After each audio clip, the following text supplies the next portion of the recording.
This is the Bigger Pockets Podcast Show 554.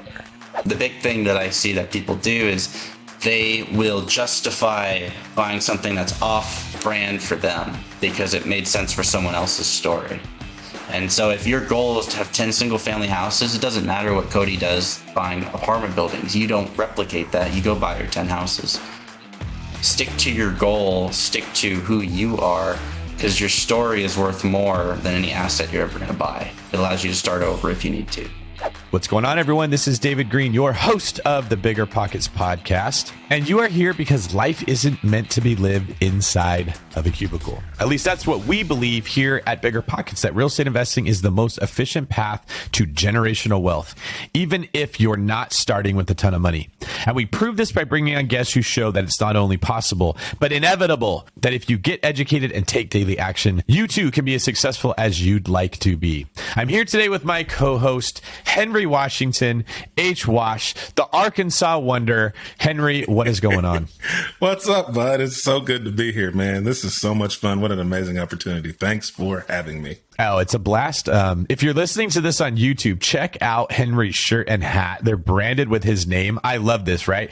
He's got an H and a W also in the shape of a house, which is super cool. If you look closely, the H is in black, the W is in white, and it's a house, which is the same way that my David Green Team logo was created. It's a D and a G, also made in the sense, or also made in the shape of a house. And I don't know that that was like a trend that other people were doing. I kind of thought I was special. And then I saw Henry did it. And I thought, well, I'm not special. But then I realized, well, Henry did it. So if we did the same thing, then I am special. And now I'm feeling good. Yeah, I mean, now we're basically brothers, pretty much twins. So we get that a lot. People ask me all the time if you and I are related. Yeah, they're like, is David your brother? I'm like, yeah, totally. Well, we've got a great show for you today with, frankly, a wonderkind, and maybe wonder kid because he's so young. Today's guest, Cody Davis, bought his first property right after turning 19, was already a real estate broker, and ended up buying several multifamily properties by the time he hit 21. So he's got 81 units, I believe now, over 8 deals that he's done in about 3 years. And what's better is they're actually good, solid deals that are going very well. This isn't someone who just raised a bunch of money and threw it at a bunch of properties. Everything he's bought directly from sellers without using bank financing, and he's buying them off of the MLS. So basically, Cody is that annoying person that every time we say it can't be done, there's not deals out there, you can't find seller financing, there's no way to make this deal work, Cody then goes and does it, and he's half of our age, so makes it even worse. But you don't want to miss today's show. So Cody talks about one aspect of buying real estate that he will only do it if it would support he and his mom once it was paid off. If it doesn't fit that buy box, he won't buy that deal. He also talks about a very important concept that we call relationship marketing. I think Henry might have been the one who actually labeled it that, but it's a unique way of getting in front of sellers that doesn't have them hang up on the phone because you're not doing what every other wholesale does. Henry, what was your favorite part of our show today? Oh man, my favorite part of the show was honestly just his approach to life and his business. He just is a genuine individual, and he's out finding deals by being genuine, right? And he doesn't take no for an answer or as obstacles. He figures out ways around those. And I love that about our conversation, man. The kid is doing big things. Yeah. And he's giving very practical steps of how you can get over it. It's annoying when I hear people say, well, don't take no for an answer. Just keep going. Okay. I've been told that before. It's like saying, yeah, just go to the gym. I know I'm supposed to eat vegetables and go to the gym. That's not the problem. It's how do I actually do it? And I think he gives some really, really good insight into how he did it and how he's continuing to do it. So this show is fantastic. All right, before we get into our interview with Cody, we're going to take a brief moment for our quick tip. Today's quick tip is very easy and very practical, just like today's show. If you're trying to figure out what you can expect for rent on a property that you are analyzing, BiggerPockets has your back. Go to the BiggerPockets website, hover over Tools, and then click on Rent Estimator. Now, you may be confused as to why it's named the Rent Estimator, but it's actually because it will estimate rent for you. All you have to do is type in the address of the property that you're curious about, and it will look up all the comparable properties around there and tell you what you can expect for rent and how certain it is, whether it's somewhat certain or it's very clearly certain on what you can expect. Makes the job of real estate investing so much easier. So go check that out and check out that tool section to see what else BiggerPockets is offering you. I just want to say, man, what a great example of somebody who is investing in an expensive market, right? Because I tell you can't do that. He's buying multifamily to start out. He didn't start with single family. They tell you can't do that. He's using owner financing to get his deals done. They tell you can't do that. And then he's borrowing the down payments, and they tell you that's hard to do. And so he's blowing these myths out of the water. And also he's investing at 20, 21 years old. They tell you shouldn't do that either, right? And so if you're wanting to get started and you're feeling like maybe this is a little too difficult, man, listen to this show. This guy's going to give you the motivation you need to get it done. I love that. Great job, Henry. All right, let's bring in Cody. Cody Davis, welcome to the BiggerPockets podcast. How are you today? I'm doing good. How are you doing? Thanks for having me. I'm doing pretty good. Thanks for asking that. I don't get asked that as often by our guests. So tell us, where is your real estate business at currently? And then we're going to backtrack a little and see how you got there. Yeah, so today I've got 81 rental apartment units comprised of solely commercial residential real estate. And I'm going on year 3 of my investment journey. And how old are you today? 21. All right. So you got started at 18 buying property? It was right after I turned 19. So I was 19 years old, and I'm turning 22 this week, actually. Oh, so you're a salty dog then. I don't know what I was thinking over You're here. a vet now. Happy birthday. There we go. Thank you. Okay. So tell us how you bought your first property at 19. Yeah, so I was 19 years old, and I didn't have any income. I didn't have a job. I've actually never had a real W-2. And so I bought my first rental property. It was an owner contract. So the seller ended up financing that purchase. And that was a 12-plex apartment complex in my home state of Washington. All right. And what made you think, like, I want to get started buying an apartment complex? Well, at the time, I wasn't really in the mindset of buying anything. I was a new real estate agent, and I wasn't really a very good one. I wasn't selling a whole lot of stuff, and I wasn't making a lot of money. That said, there was this deal that popped up on the other side of the state. Now, I'm based just south of Seattle. So this was a 3-hour drive over the mountains. Was this Eastern Washington? Eastern Washington, yeah. And so it was a 3-hour drive. And the way it came up is there was another broker in the office who had this transaction for someone else. They were doing 22 units. It was seller financed.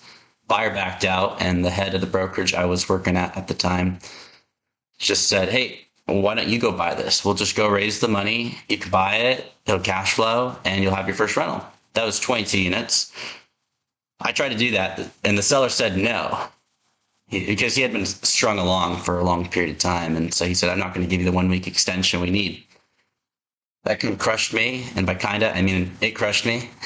And so I looked on the MLS and I put in seller financing because I was an agent. I had access to the MLS, and it popped up this 12-plex that had been on the market for like 560 days, and it never went off the market once. So what did I do? I call him up. I said, how do you want this written? I wrote it up, and then I bought it. Okay, so it sounds like you were an agent, so you're kind of exposed to real estate. That's one thing we should talk about here. And a deal came up in the office that didn't work out, but it sort of whet your appetite. And you're like, oh, I wanted that. And instead of just giving up and saying, oh, I guess it wasn't in the cards because life didn't make it easy for me, you went out and did a little bit of research, and you just realized, well, I can't get a loan right now because I'm not making a ton of money and I'm not a very good agent. And you found a deal where they put seller finance in the MLS, and that led to you getting that thing under contract. Is that more or less how it worked out? That's exactly how it happened. Couple things we can take out of that, because everyone's like listening to this wondering, how did you do this at 19? A, are you putting yourself around real estate? Right? I hear this all the time. People say, hey, should I be an appraiser? Should I be an inspector? Should I be a handyman? I really want to own real estate, but is that a bad mistake? I say, no, you need to get in the world. You need to get comfortable with what it's like to be in that space. You don't have to know exactly where you're going to go. So Cody's a perfect representation of someone who just got in that field because you were interested in it. And then the next thing would be when the deal didn't work out, you didn't just say, I guess it wasn't in the cards. That one drives me nuts. I hear so many clients say, well, I guess God doesn't want me to have this property, when something comes back that they weren't expecting, as opposed to maybe God wants me to work through this problem. Right? Maybe this is an opportunity for me to get stronger or to grow. They look at it not working out as a sign they should quit, which is ridiculous because no one ever lifts a weight and says, I guess God doesn't want me to work out because this weight feels heavy. Right? I guess fate didn't mean for me to go to work today because my car didn't start or I got a flat tire, but for some reason with real estate, we do it. So I just love that we're starting off with the right attitude that led to where you eventually ended up. 100%. Attitude matters. I mean, a lot. People get stuck on the nitty gritty. The information's less important than the application 100% of the time. Yeah, man. As you were telling your story, it reminded me of a very similar situation. So David talked about putting yourself around people who are involved in the thing you want to be involved in.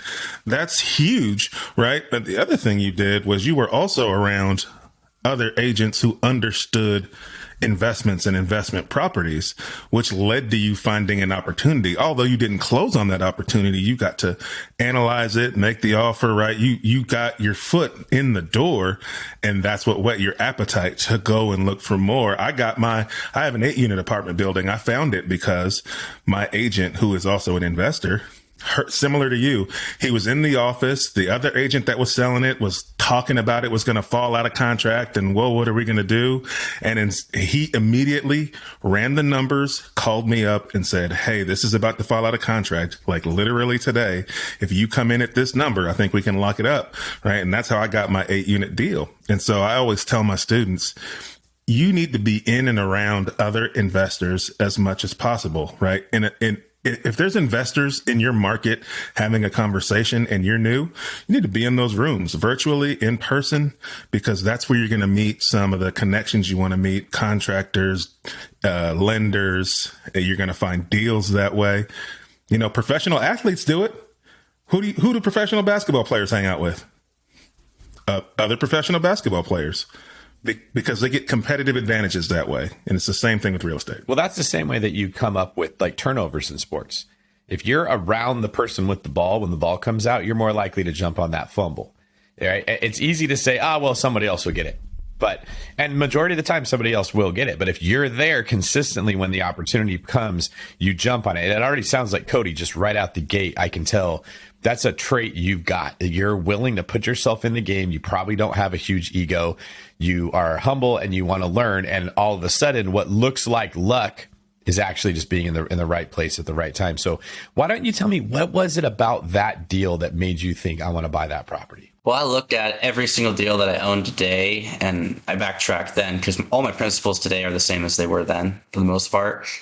If I paid that off, and by me, I mean my tenants, then it would retire me and it'd allow me to retire my mom. It made enough money. 12 units was enough in Washington State. The rents are high enough to where I could take care of my mom and I could take care of myself. And so I look at properties like that. And when I had no money, I had $3,000 to my name. Just from saving up. I used to coach gymnastics part-time. I had to find something that would cash flow, and I couldn't figure it out with duplex, triplex, fourplex. I couldn't figure it out with 6s. I couldn't figure it out with 8s. And I found a 12. And it cash flowed day one with $0 out of pocket, $1,000 and change a month. I was like, this makes sense to me. It makes enough income to warrant the long-term risk of owning that asset. So my next question is, so you find this deal, right? Because most new investors have trouble finding deals, but even sometimes they find themselves, in front of a deal. The next hurdle they say is, well, how can I get the money for it? Right. And so talk a little bit about like how you funded that and, how you came up with the money you needed to buy that deal. Well, yeah, I mean, there's debt and equity. So the first question I always ask after I pick out a deal is, where am I going to get my debt from? And being 19, even being 21 today, almost 22, I still don't qualify for a lot of traditional products. I can't go buy FHA. I can't do the house hack right now. I don't qualify. And so I had to figure out, where's my debt going to come from? And I went to the seller finance route. So I got the seller to finance 90% of the purchase. If I round numbers a little bit, it's $1,001,001 purchase. It was $1,125,000. but my down payment total is $112,500. And so what I had to figure out in my mind was, how do I come up with $125 that I can slap in a second lien against the property behind the seller finance note, so that I have a little bit of equity in reserves. Granted, it's nowhere close to as much as I should have had for that, but I made it. And I was able to get the deal, which is senior to everything else at that point in time for 19-year-old Cody. How did you come up with that 125? I was going around and asking everybody for help in the office. It's like, who has a client that is liquid $125,000? I don't need to be the one-man show. So I'm asking for help. I got a lot of help, not just with connecting with people. A lot of the people I connected with, I botched the meeting on. I'd get in front of the meeting and I'd ask them what I was backing it with, how the numbers worked. 19-year-old, oops, messed up. And not so much the age, but just the experience level. I hadn't been through it before. So I botched a few meetings, and I had my mentor at the time in the room, and he was like, okay, how much do you want? Because I completely forgot how much I was asking for. But through enough repetition, practice, and cycles, got that funded with a lot of help from my original mentor. And closed that deal out.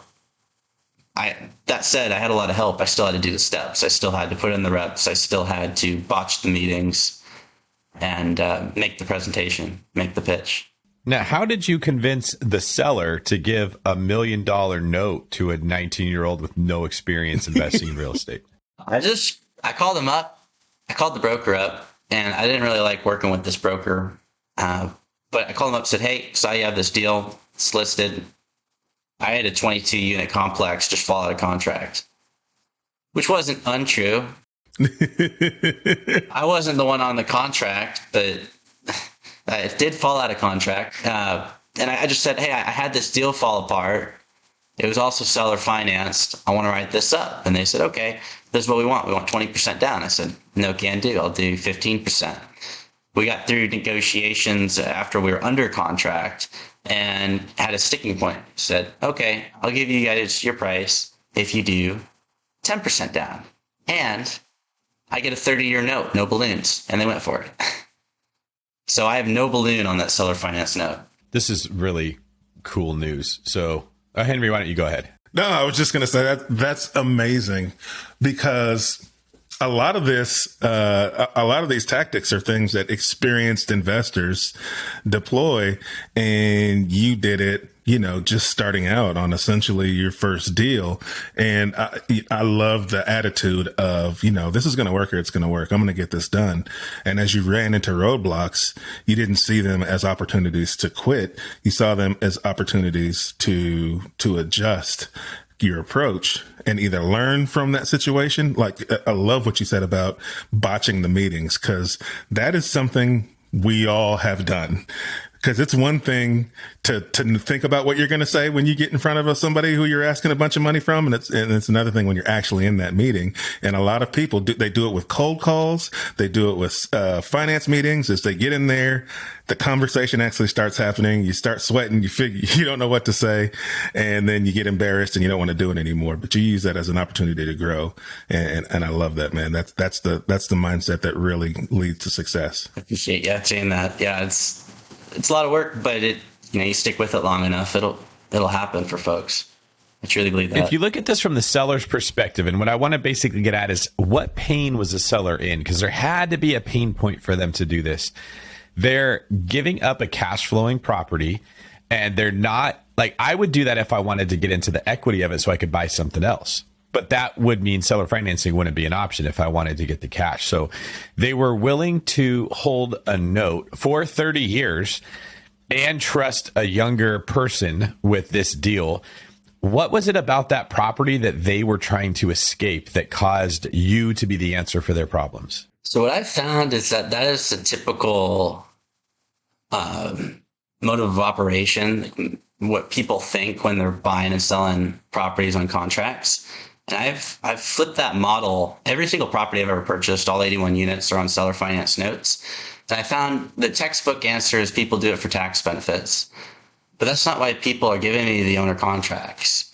I found a a method that's worked very well for myself, and then a couple of my buddies that I've shared it with. And instead of trying to sell an idea, I want people to buy into who I am. And so what I've come to grips with and how I operate my business today is that everything that I do, I got to get to the table first. And I do that by being relatable. I have to have a relatable story to people. I got to be somewhat relatable to get in the room and get people talking to me. Then those same people, whether it's a seller, whether it's a buyer, if I'm the broker, whether it's just an investor, they will work with me if I have targets. But I don't want to just sell everybody on my idea. I don't want to sell people on seller financing. I don't like that, and people don't like being sold. Instead, I need to loop all that together with the significance of why it's all important, and people will just buy into what I'm doing. So instead of me trying to sell, hey, let's do this, why would they do it for them? They're doing it to pass the torch. That's the only reason some of these guys are doing it. They want to buy into building up the brand and building up the story of someone that's getting into the game, because there's a point in their life where they got more money than they have life left. And not all of them are old. Some of them are in their 30s that have sold. The people that sold to that 30-year contract are in their 30s. But they're doing it to build me up. They're already set. So that's how I'm doing what I'm doing with that. It's not the textbook answer. No, I love that. I found that a lot with people who sell, who have sold deals to me. Now, I haven't done a deal as large as that one, but the owner finance deals that I have were the exact same situation. They were bought into who I was and who my business partner was on some of those deals.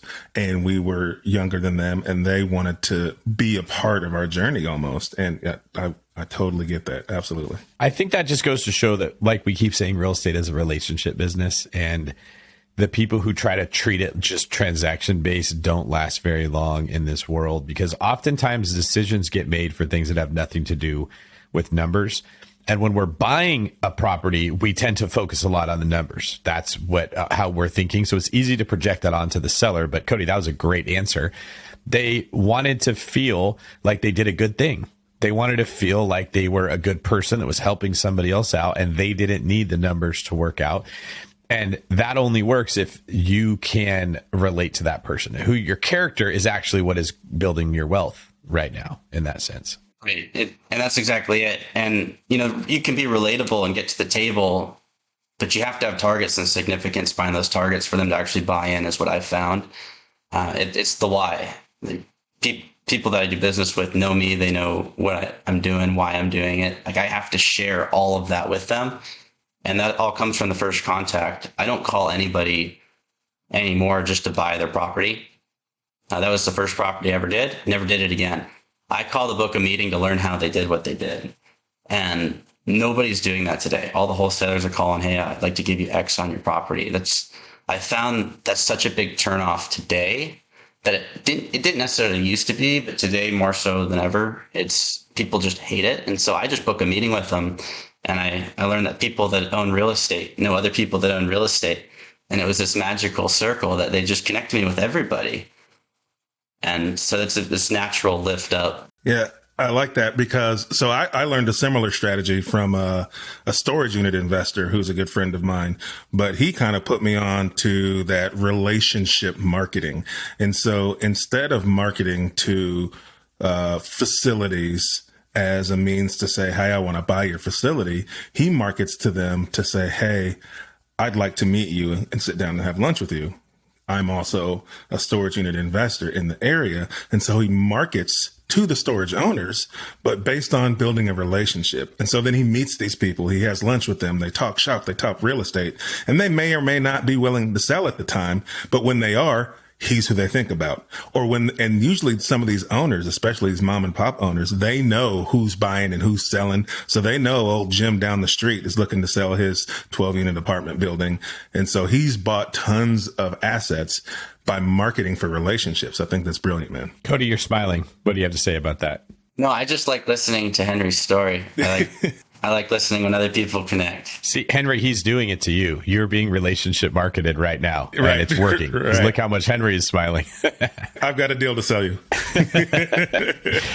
All right, so that's how you got your first deal. What did you do? Did you have to stabilize that property? Was it already pretty much running well? The property is beautiful.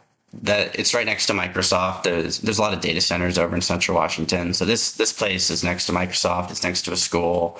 It's got a little yard. I mean, it's beautiful property that was running great. So that's just been on autopilot for the last 2 years. And for the next property, though, I bought another 12-plex. I wanted to double down. That first 22-unit portfolio that I mentioned, there was a 12-plex, a 6-plex, and a 4-plex. And since going back to that, I brokered the 4-plex and bought the other 2 buildings. So my second deal that I ever bought was that 12-plex. It was in that portfolio that originally got me interested in buying. And I just called them up. I'd been calling them up even while I was trying to buy my first place, just trying to build that relationship. I would drive 3 hours to go meet with him for 30, 40 minutes, and then I'd drive 3 hours back. And that paid off very, very well. But 9 months after my first purchase, I ended up, it was end of June 2020, I bought my second 12-plex, also in Central Washington. And I bought that. That was much worse off property. That was more of a flip property. I still own it today. I'm under contract to sell it. I don't think it'll sell, so I'll probably keep it. But I bought it for $680, which was great. He also didn't need top dollar. It was probably worth closer to $8 at the time. But he was just happy to help me out. He wanted 120 grand down, so I did the same exact thing that I did on the first deal. Raised 125 as debt, collateralized it, and bought the building with a signature. And tell us more about what kind of building that was. That was a 12-plex. It was 2 side-by-side 6-plexes, single level, 50s build. It was concrete block, stucco exterior. So, older Rambler style apartments, but it cash flowed really well. And today it makes about $7,600 a month. My mortgage payment's $3,300. So it did really well for a zero down investment. And it's close to the water. So that's over in a little area called Moses Lake, if you're pretty familiar with that area. I know very little about that area, but I know it's beautiful. Most people think of it as an old tourist town, which it used to be. They're accurate. But today, there's a lot more that meets the eye for folks that drive through. So talking about those 2 deals, so both of those deals, owner financed the majority and then had to bring 10 to 15% for a down payment. And then you raised that, you said, by talking to other people who have the capital, and then you turn that into a second mortgage, like a second note against the property. Can you talk a little bit about like how you structured those seconds, like what the interest rate was and how you're paying that back? Yeah. So I pay 12% interest only on those, which some people would say absurd, and they're right. So it's a lot of interest. And there was a point where I was at $500,000 in 12% money, which was very expensive, and I don't recommend it. However, I got out of that. So basically, at 12% interest, I pay 1% on whatever I borrow a month. And so on my first 2 deals, I borrowed $250,000. I was paying $2,500 a month in interest. And most people would say that's ridiculous. That costs so much money. I'd argue that it costs a lot more money not to get started. And both assets cash flowed $1,000 a month or more day one, net of everything, net of all the mortgages, net of all the debt, or not debts, operating expenses. And so it's a lot of interest, but I saw it as an opportunity to get in. Originally, there were 1-year notes, 1-year balloons. Not very smart. I don't recommend that either. But I don't do that anymore. But it's a learning lesson. And there was a time where I had to extend. And, it gets expensive, but it's always cheaper to do that than it is to not get started. Yeah, assuming that we're not talking about a 1-year balloon payment, we're talking about like a significant period of time, 20, 30, 40-year loan. People get very hung up on interest rates. So there's people exactly like you said, Cody, that will say 12% too expensive, not going to do it, better not to do the deal at all. They're not even asking the question of, well, is it still going to make money? Is there a value add here? What if you broke even at 12%, but you were able to add $400,000 of equity over a 2-year period of time? Is that still expensive? And the second comment I'd make about that, because now that I have a mortgage company, this type of stuff comes up all the time. Debt is really like it works in a sense where whatever you get in at, if it's for a fixed rate term, that's the worst it could ever be. It can only stay the same or get better. You can refinance into a lower amount. As the property gains equity, options start to open up. Like, you could have found somebody with a bunch of money in the bank that would have said, I'll give you a loan for 7% for $1 million. And you could have paid it off at 12, and now you've cut it almost in half. And then you could have, when you got older and you got the chance you could get a loan, you could have went and got 3.5%. Like, it doesn't have to stay at 12% for the whole time. And I think that's something that even experienced investors I see get really hung up on the rate, and they're ready to blow up a whole deal because they can't get the rate that they expected. Do you want to comment on what your experience like that with that was? Like the cost of not doing is more important than the cost of doing. 12%. Some people say that's ridiculous. My parents said that's really expensive. And I was like, you're right, it's really expensive. But my tenants are really nice people, and they're going to pay for it because I'm going to provide them a great place to live. Yeah. I don't have to pay for it. Right. You looked at the net cash flow. So you said, yeah, but even paying 12%, I'm putting $1,000 in my pocket every month. So my tenants are paying my interest. I just got to think about the deal and think about what you're looking to do. And like David said, there's always options for getting into better financing down the road. You don't have to pay 12% for 30 years. Like, you can get into a more favorable situation down the road, but don't miss out on quality opportunities because you're hung up on a number that really isn't that big of a deal when you break down your goals. And your goals are, what am I going to put in my pocket every month? And it's also really important to qualify who you're getting advice from. When I first started out, I was 18, right before I became a broker, and there was a guy leading a flip conference. And come to find out, just earlier this year, he did his first flip. I'm like, go. That's probably not a qualified person to get advice from. So I notice a lot of people that talk about rates being the most important, cap rates being the most important thing, debt structures being the most important. They don't own a lot of real estate. Just go do. Applications more important. On the cap rate thing, I don't even care about cap rates. I mean, I want them to go down, but if we're in a stable environment, like, it's okay. And if they go up, that's okay too. I don't have to sell. So people focus on the wrong things is what I've found to be true. Or they get too hung up on little things. Yeah, you have to think about, what is my investment strategy, right? What is it that's important to me in my financial situation that I'm currently in, and what's important to my goals? And that strategy may be great for you, but somebody like me or David might look at that and be like, that's not how I would do that deal, because I am set up differently. And that's the beauty of real estate, is that it's so flexible that you can take different numbers can be more important to you than they will be to somebody else. You said you don't like to look at cap rates. There are people all across the world who are going to cringe when you say the cap rate isn't important to you, right? Yeah. But that doesn't mean that doesn't work for you. Oh, absolutely. And it goes a little deeper with apartments. I don't know that we want to jump into that right now. Well, let's just briefly describe what we're talking about with cap rate. Cody, why don't you go ahead and explain what a cap rate is and why it matters when they're valuing multifamily? Yeah. So multifamily, when you're talking 5+ units, is valued on a capitalization rate. So if you paid cash for something, what's your cash on cash return? It's the simplest way that I found it. And it's more so of an apples to apples comparison among asset classes to establish, what a return on your equity is going to be. Now, the reason I don't really mind whether they're high or whether they're low is if you equate it to a piece of pie, if you control the pie and you think about a percentage going out, if you sell on a low rate, you give up less to the next person, you keep more. And so whether they're low cap rates, I make more money for every dollar it generates. And if it's a high return, then I get more cash flow and less equity. It's a sliding scale. Now, like you said, a cap rate is basically, if I paid cash for this, what would my return be on it? But none of us are paying cash for this. So right off the bat, that usage of cap rate is largely useless. It just doesn't matter because we're not doing it that way. The other time that cap rate really comes into play is when you're trying to decide what is the property worth.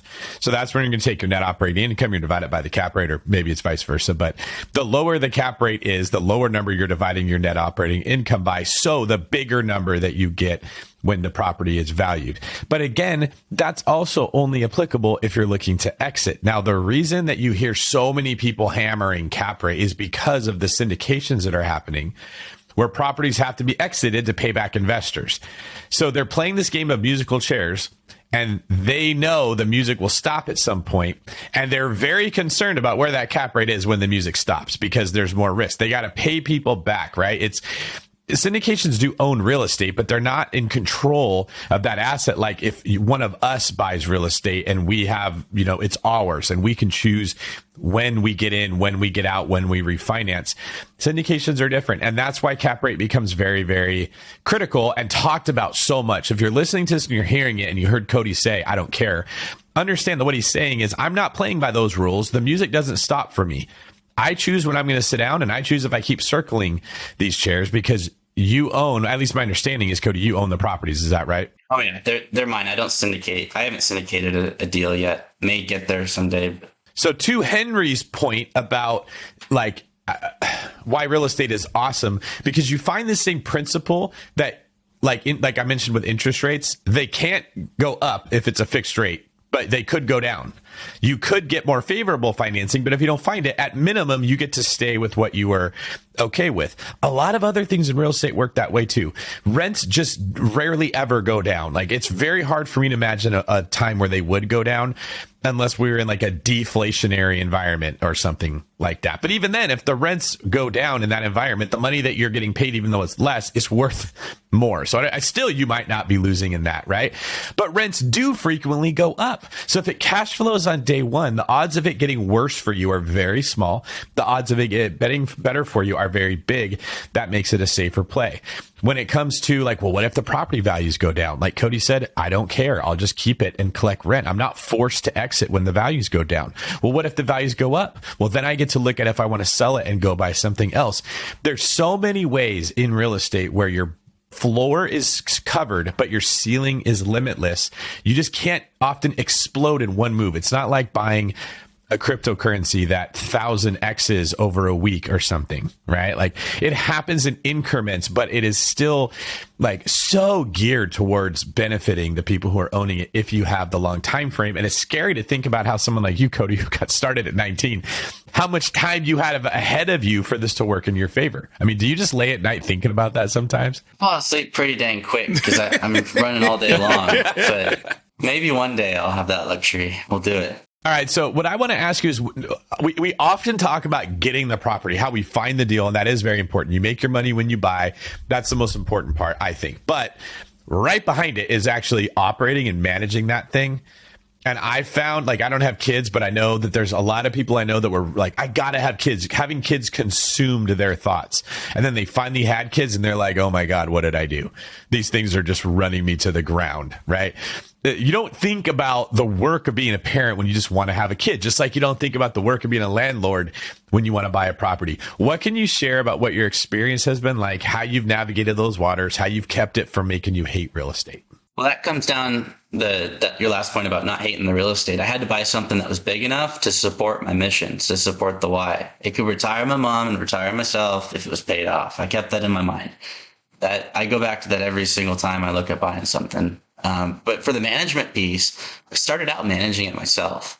I had systems in place, which were helpful. I have Appfolio, which, have your software to keep track of rent collection and 24/7 maintenance reports, keep track. We'll have books coming in. We have QuickBooks. And so I had systems in place that were helping me out. But when it came to making phone calls to tenants, they'd put in their maintenance request at whatever time. I'd give them a call up and say, hey, this is Cody. I'm going to be working on this right now. And in the beginning, I was doing everything myself. So on the non-urgent stuff, I would drive over there and I'd get it fixed, which was not a very good use of time. I recommend people just pay. Your time's worth more than you think. And then I just started hiring everything out. And so now I have a system where rents come in online through their online portal. Tenants can put in an online maintenance request. Something comes up, I've got a full-time employee, which goes through all the tasks I had to do. But in the beginning, I was there taking care of every little item. If circuits blew, I FaceTimed a family friend who had done electrical before. I was like, do I put this wire here? It was bad. And I've been shocked before. I got electrocuted. I wasn't being smart. I was trying to take shortcuts. Don't do that either. Turn off the breaker. But I had to learn the hard way that there's a lot of work that goes into it. And your property is essentially your baby. And you can let it die, and then you become what's called a slumlord. And I didn't really want that to happen to me. So as I started accumulating cash reserves, I would just expense it to make everything better than when I bought it. And so now I don't have to worry about a lot of those maintenance items. Okay, so a question on that. So do you now have a property manager that you've hired? Yeah, so I started my own PM company. I started my own PM company, and that's rather new. I'm not a designated broker, so I'm hanging that license with P&W Property Advisors out of Lakewood, just south of Seattle. But I met with another local investor who runs the show there and in the investment space, meeting of the minds. And I don't have to go do everything myself. So I was like, okay, he's already got his DB. What if I just merge? And now I have another level of support from someone who's been in the business for a while. And then we got our first time full-time employee who's also a co-owner in the PM company. And so she's on payroll. And so I'm building out a team now. But in the beginning, I was out the property doing everything. And I'd recommend people do that for their first 10 units and then outsource it. Learn what you need to learn so that you can better manage your managers. But other than that, you're not buying real estate to have a job. Most people aren't.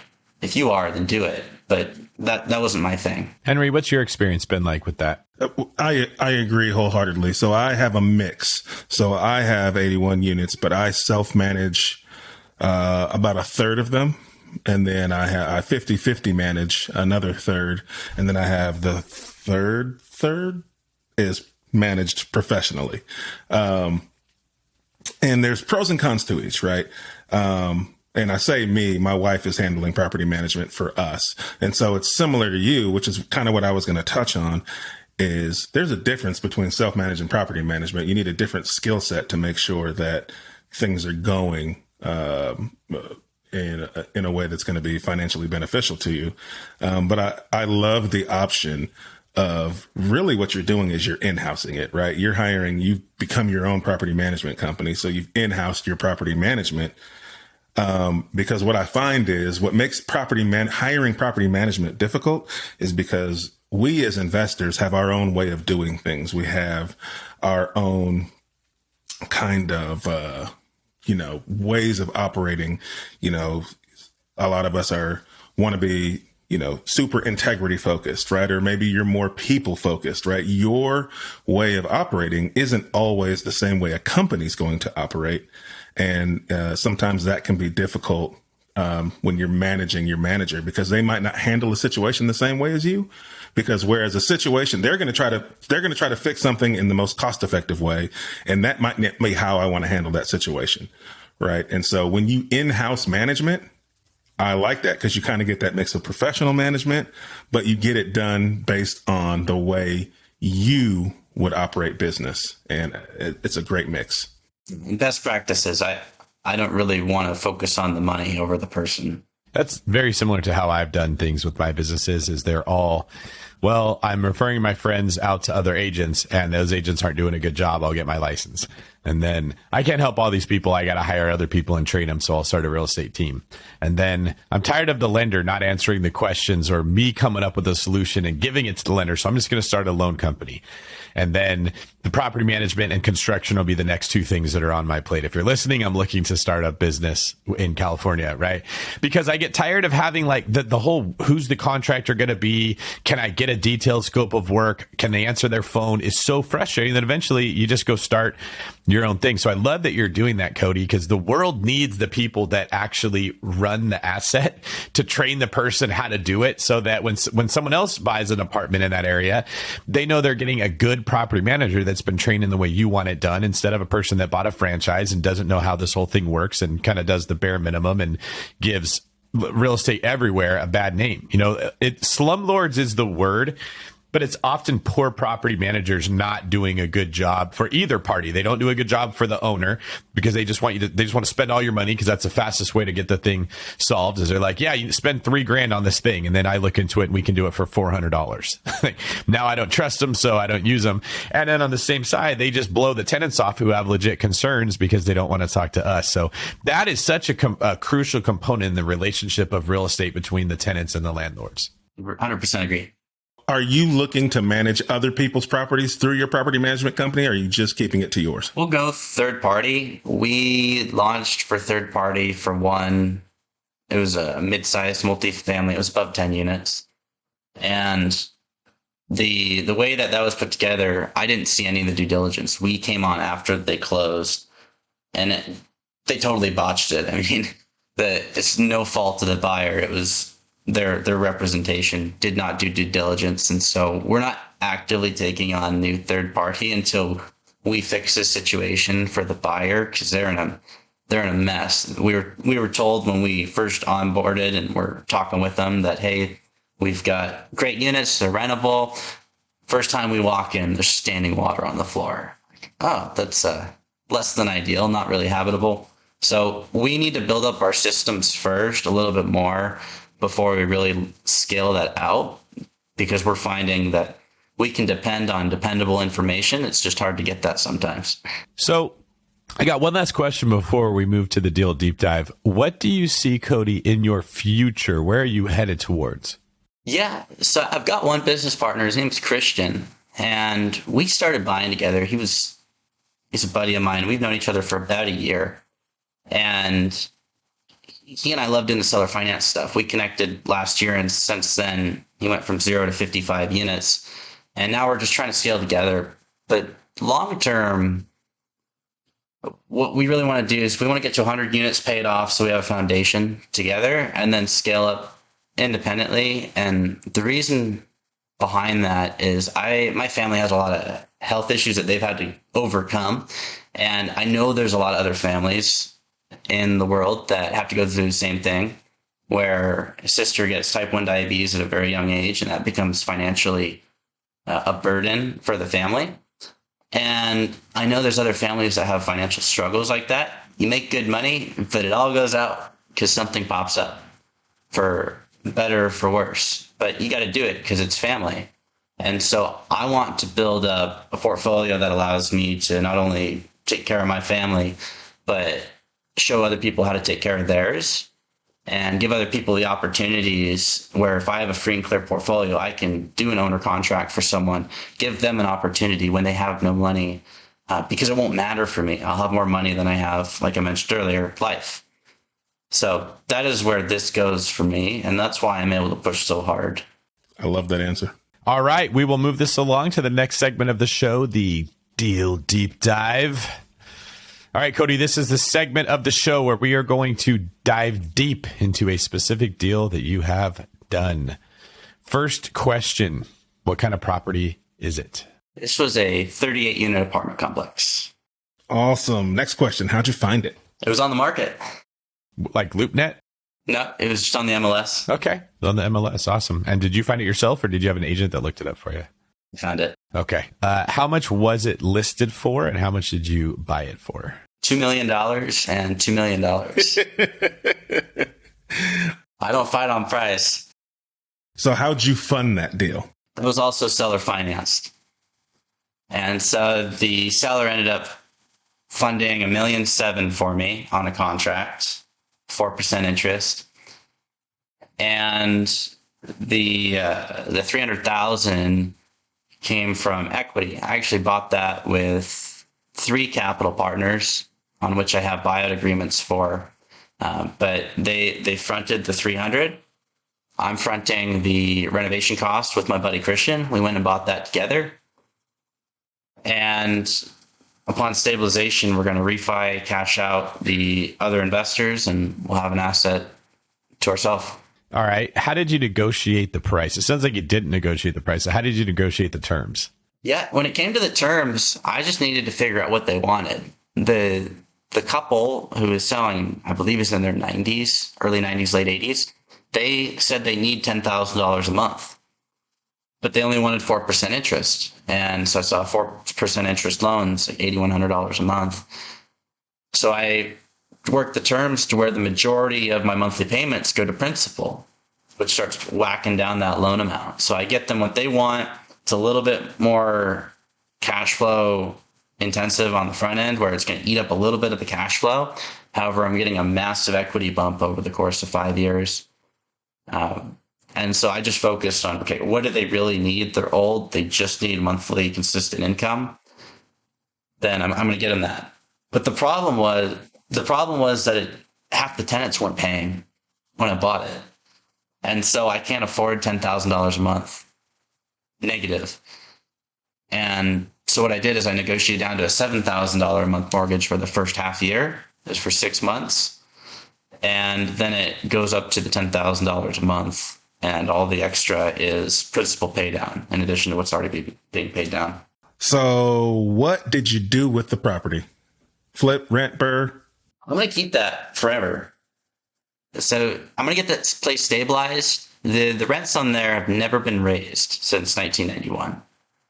We got people that are paying $380, $450, $500, $700, and then there's some people paying $900. So I'm like, okay, I could probably get rents to $900, but let's say I can't. Let's say that was a fluke because it was only 2 of them.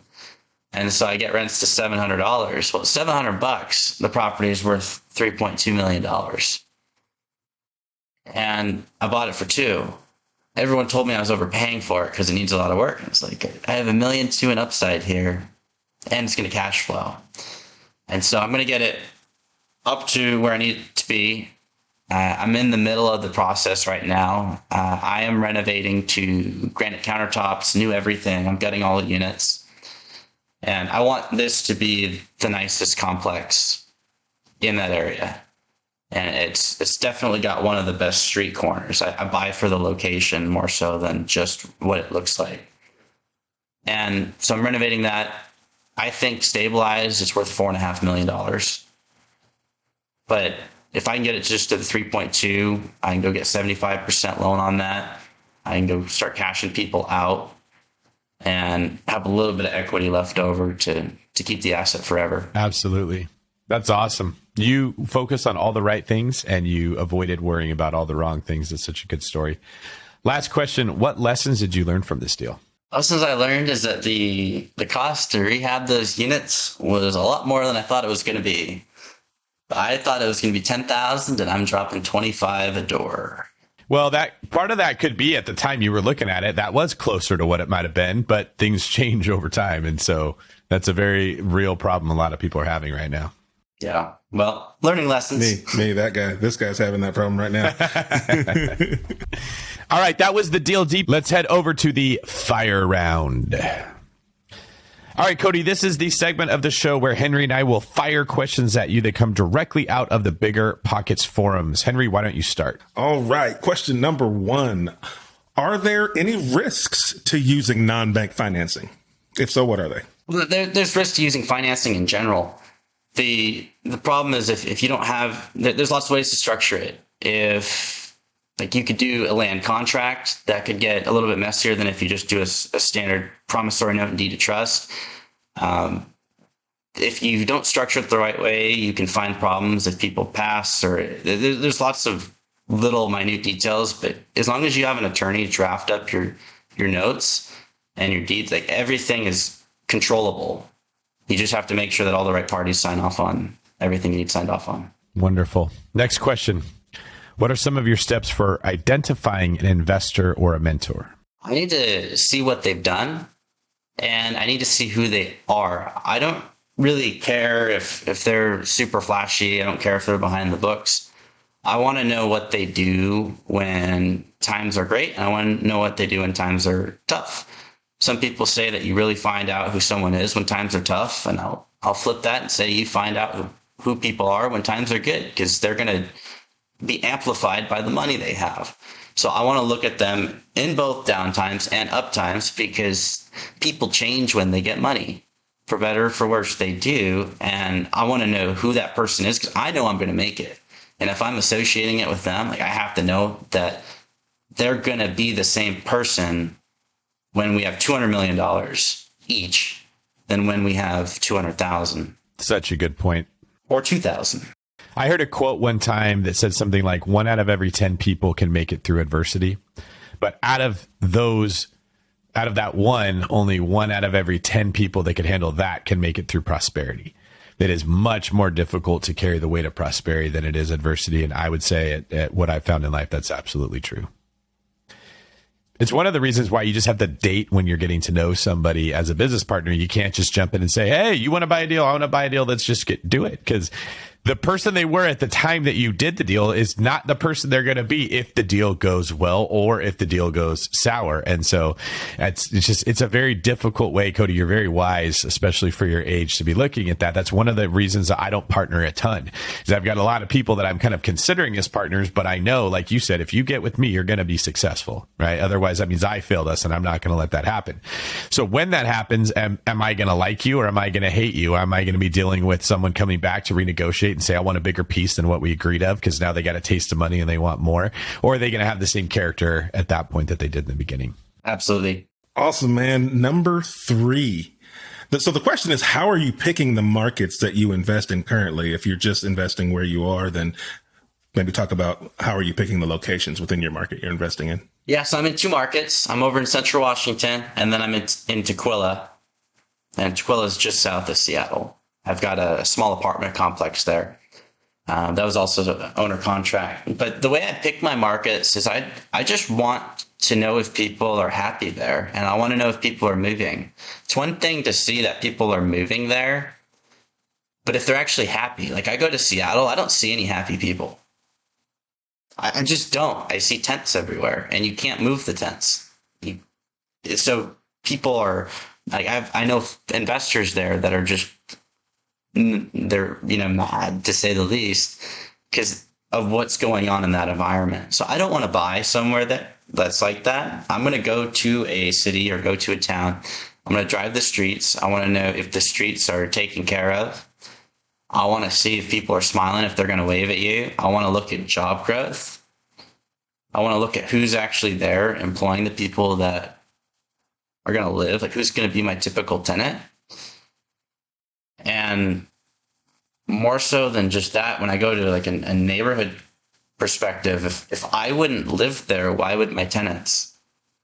So I want to make sure that I'm buying in specific neighborhoods where I would feel comfortable, or a significant other would be comfortable at night just walking up to the door, putting down the groceries and unlocking the door and walking in by herself or himself. I don't want my tenants to be uncomfortable at a location, so I'm not going to buy in a location like that. Dude, I love that, man. That is great advice, and I've never heard anybody say that. Buy not just where people live, but where people are happy. I like that perspective, because you're right. There are cities across the country where they may be populated, right, and there may be jobs, but are people moving? Are people living there and wanting to stay there? I think that's a great perspective. Appreciate that. All right, last question of the fire round. What should I look for in a property manager that isn't common knowledge? When you're looking at a property manager, I want to see someone where everybody in the company owns real estate. I don't know if that's common knowledge or not. I haven't researched this a whole bunch, but I want every single person in the company to own real estate, because they're going to know better than anybody else how to take care of somebody. It's not just a $400 expense that can be handled on Thursday. It's this person's home, and we need to take care of it today. And no one's going to relate to that better than someone that actually owns real estate. Whether it's a home, they might relate to it even better than someone who just owns a duplex. But I want everybody in that company to own real estate. And so that is something that I have set for my PM company. Every single person in the company owns real estate. Some people have done ground up development for huge factories. Some people just own a home. And then Christian and I have the apartment complexes, but everybody in the company owns real estate for that reason, because I want people that I'm working with to know that I will treat their families the same way that they would treat their families. Really good. All right. That leads us to the last section of our show, the famous four. All right, Cody, these are the same 4 questions that we ask every single guest every week, with one bonus question at the end. Question number 1, what is your favorite real estate book? Does Rich Dad Poor Dad count as a real estate book? Yeah, seeing as how about 80% of people shoot with that one, we'll let you shoot with that one too. Okay. That got me started. If not, I can put in How to Create Wealth Investing in Real Estate by Grant Cardone. Awesome. That's a bonus. Question number 2, what is your favorite business book? It's an X Rule Grant Cardone fan. Got it. by Grant Cardone. Yeah, I am. Question number 3, what are your hobbies? So I've been doing parkour for 11 years now. I'm going on 12 here shortly. I like jumping off of buildings, doing flips. I was a gymnast for a handful of years, so I'm into acrobatics. That's pretty cool. I don't think we've had a parkour. What do you call people that do it? Do you have video? And David, can you stitch some to the front of this video? I have a ton of videos, and I have a lot of scars that correlate with the videos. We'll see if our production team can get that from you and throw it into the YouTube. So if you're listening to this right now, on the podcast, make sure you check it out on YouTube. We'll see if we can get some hardcore parkour from Cody here. Cody, did you ever watch The Office, or are you too young to know that was a TV show? Hardcore. Yeah, Yes. let's jump into the box. That is a hilarious intro where they just go running through screaming parkour every time that they jump from an office chair to the desk or something. Like, that's what it means to do it, is just to yell parkour. I thought that was hilarious. Creative ways A to B. Yep. And I also wonder, like, when they filmed that, how many scenes did they have to do before they actually got like stuff that would be good? Like, what ridiculous. I'd love to see the outtakes of what they were trying to do when they were making that intro. All right. My last question, then Henry's got one more for you. What sets apart successful investors from those who give up, fail, or never get started? They just don't buy their first deal. You know, you just have to buy your first property that aligns with your long-term goal. And the big thing that I see that people do is they will justify buying something that's off-brand for them because it made sense for someone else's story.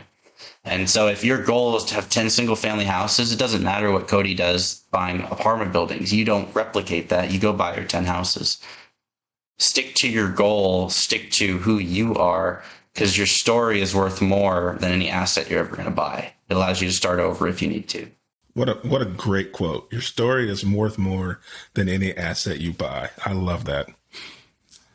Last question. Tell us where people can find out more about you. I'm on Instagram. If people use that, it's Cody D 2020. And Christian and I are on YouTube together. That's a very small platform, but maybe one day it'll grow. That's Cody and Christian Multifamily Strategy. So that's about it for where we're on. We're on LinkedIn, but Not TikTok, huh? I'm on TikTok because someone told me I had to be on TikTok. That said, I don't know if I'm happy that I'm on it. Hey, man, I'm on TikTok. Are you happy that you're on it? Are you happy with that decision, Wash? We get it popping on TikTok, man. Okay.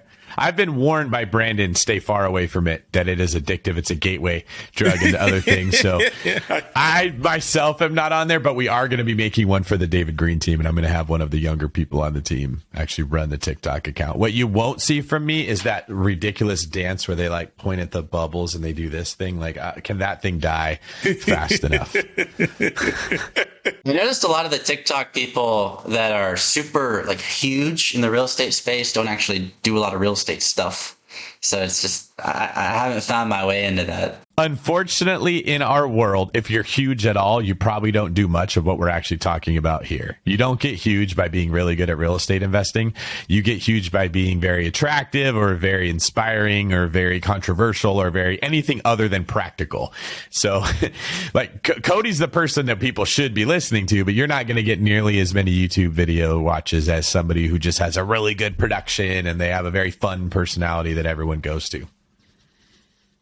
it's one of the worst parts of our space, but it's also one of the best because it allows a podcast like this that actually brings true value to stand out amongst the others that just don't go deep. Cody, I want to thank you for actually giving details about what you're doing, how you bought it. You gave a very clear blueprint that anybody can follow.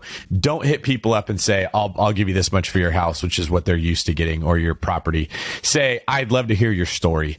Tell me about why you bought it, when you bought it, what it was like owning it, what you learned from it, what was the best, what was the worst. Get them talking and then build a bond through that story, and then see if they're interested in selling it to you, if they're interested in connecting you to somebody else that might like that. I don't think you can fail with a strategy like that. So thank you very much for sharing that.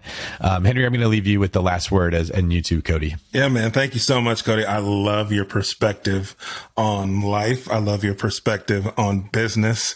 And I love how you don't see obstacles as a means to stop, but as a means to grow and as a means to find a way around them so that you can hit your goals, man. And I love that you're looking to keep your why in perspective so that you can take care of your family, man. We need more people like you out there investing, man. Thank you. Well, I appreciate you guys. Thanks so much for having me on. Thank you, Cody. Yeah, guys, go follow Cody on social media. This is a up and coming superstar in the real estate world, as well as maybe a parkour Olympian at some point. Who knows? But you heard him on BiggerPockets first. This is David Green for Henry Washington, signing off.